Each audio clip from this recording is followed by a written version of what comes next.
Unda olsa bevosita boshlab ketsak, hurmatlik Qosimjon. Bilishimcha, mencha muajiratda chet el hayotida tunji qatim bir Uyg'ur televiziyasi bilan suhbat qilishingizni deyman.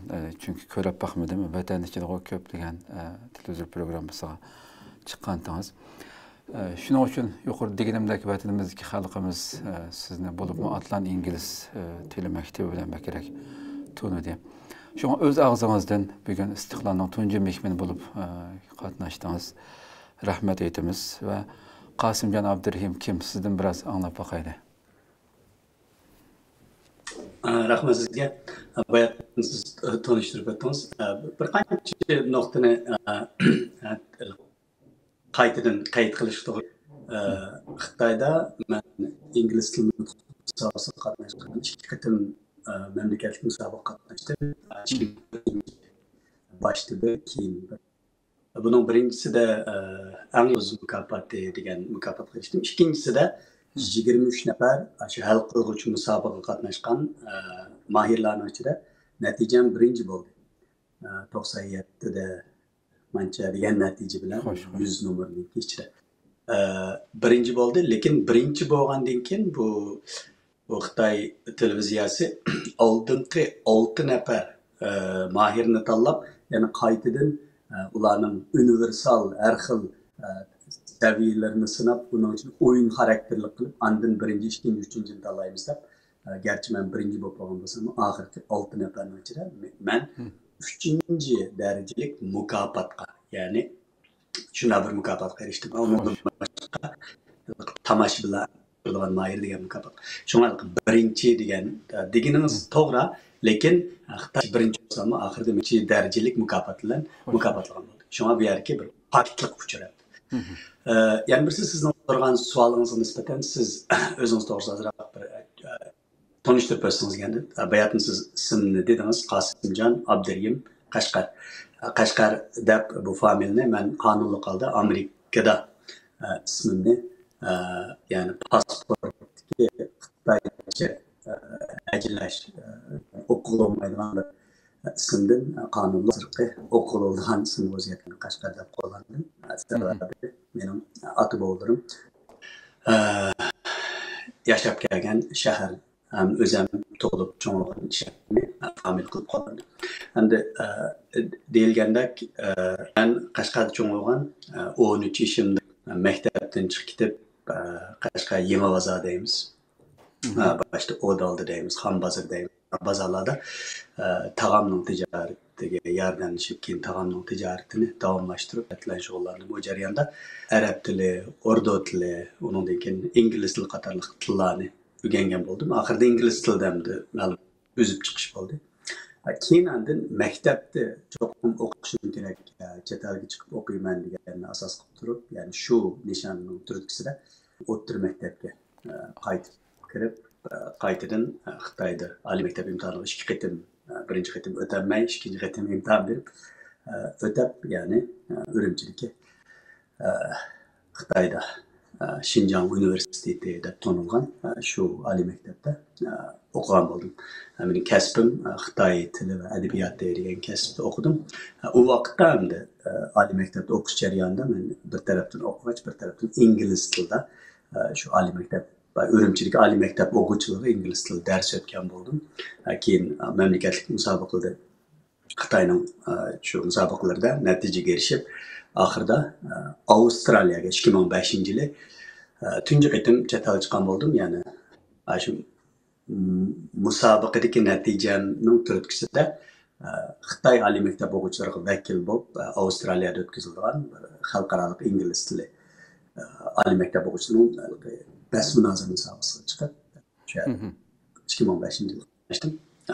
Bu yerda bir taraqqiy qilgan davlatni ko'rdim. Necha vaqtdan beri orzu qilgan chet elga chiqaman degan bir tunji qatimliq bir chiqish orzuyimni amalga oshirgan bo'ldim.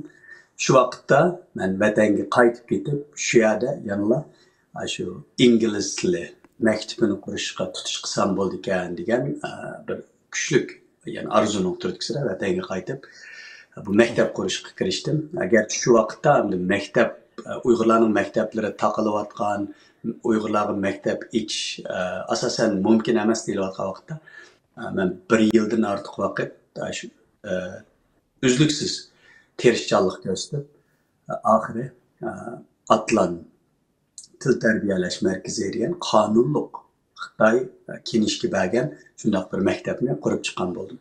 2006-yilda rasmiy yo'sinda kenishkisini ilib başladık. Onun aldırı məktəb, mən 99-yıldan tapı İngiliz dili ötüb gəlgəndə 2006-yılda rəsmi məktəb quruldu. Onundan keyin şu jarayonda 2006-dan ta ki 2017-yılı 5-ci ayının 31-ci günü mən vətəndən ayrıldım. Şu günə qədər Atlanni tərəqqi qıldırıb, başdakı bir 10 nəfərdək xadimləri var, o'qituvchilar var bir maktabda 100 nafar atrofidagi o'qituvchi xodimlari var.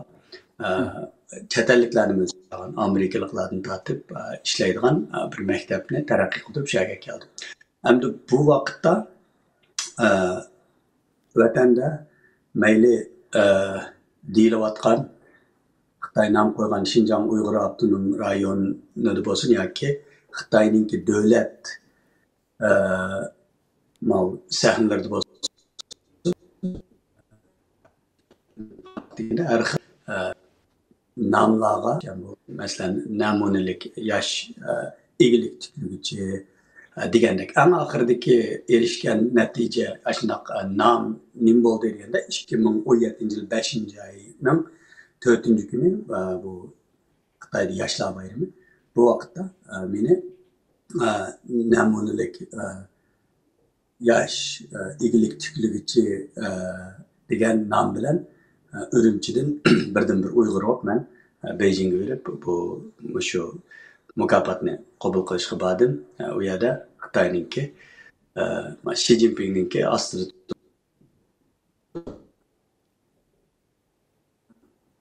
raisi var. Şunun bilan ko'rishib, shu jarayonni o'tkazdim. Shu bir 20 necha kun o'tgan vaqtda undan keyin vatandan chiqib ketishga majbur oldum. Yani mecbur olduğum deganimda men ko'rgan shu vaqtdagi shohid bo'lgan ishlar cho'qim shu qo'limda pasport bor vaqtda bir amallarni qilib chiqib ketishimning zarurligini to'nib yetdimda.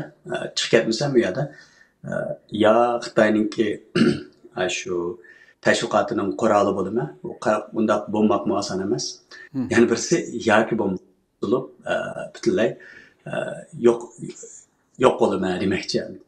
Şundaq ikki yo'l bor. Ikkili yo'l men tanlaydigan yo'llar emas.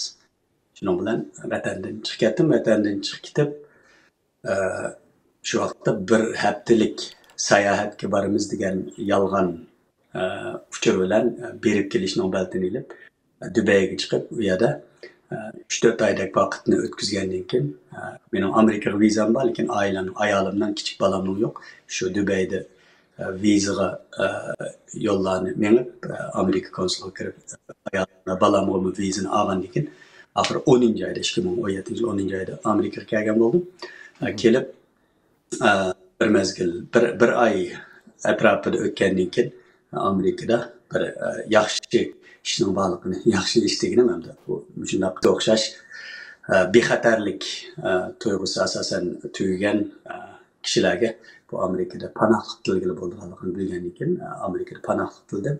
Keyin 2018-yilning keyingi yerida bu yerda ishlash kenishga chiqqandan keyin bir qancha oy o'tgandan keyin Amerikaning hukumat qarmog'idagi Amerika ovoziga o'zimningki til iqtidori talentim bilan tunji Uyg'ur muxbir bo'lib, biz Uyg'urlarning xabarini ishlaydigan vazifa bilan shu Amerika ovoziga kirib xizmatni boshlab 2018-ning oxiri 2019-ning 5-idan tortib xabarlarim chiqishga boshladi.